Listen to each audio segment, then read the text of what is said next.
pattern is a path, and a path can be ambushed. We are taught to be predictable, to build trust through consistency. But this makes you a known quantity, a fixed point on a map that your enemies can easily surround. True dominance is not found in the reliable rhythm of a drum, but in the unpredictable crack of lightning, a force that cannot be timed, controlled, or survived through preparation. This is the law of the dice.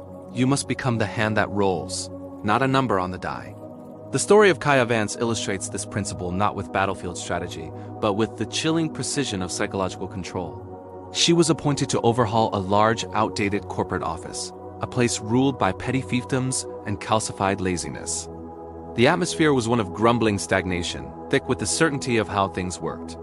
Her predecessor was a tyrant, but a consistent one. His anger was a known weather pattern. Employees knew precisely which missed deadline would trigger a shouting match and which corners. They could cut without consequence. They had learned to navigate his predictable rage, turning his own consistency into a shield for their mediocrity.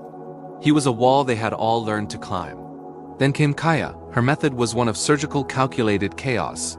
In her first week, she remained a silent observer. Then, she awarded a shocking bonus to a junior employee for a minor, innovative suggestion, an act of unheard of generosity for a small deed. The office buzzed with speculation.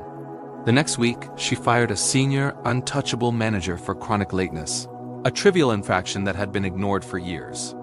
There was no theatrical anger, just a cold, swift email and an empty desk by noon. The electric tension grew. In her third week, she abruptly canceled the universally hated weekly status meeting, calling it a ritual of wasted time. In its place, she instituted random, unannounced 5-minute focus checks with different teams. The click of her office door handle became a sound that snapped the entire floor to silent, rigid attention.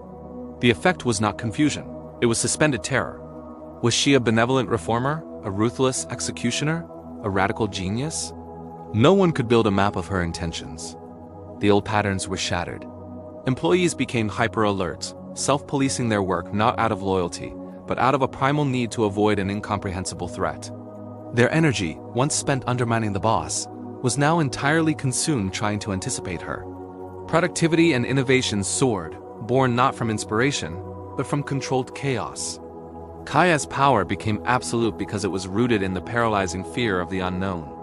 She was a force of nature in their minds to be prepared for, not reasoned with. Are you a known quantity? Could your partner, your colleague, or your rival predict your next move with 80% accuracy? If yes, you are already contained. Do not be a wall they learn to climb. Be a maze that rearranges itself each night. Let them exhaust themselves in the navigation while you hold the only map.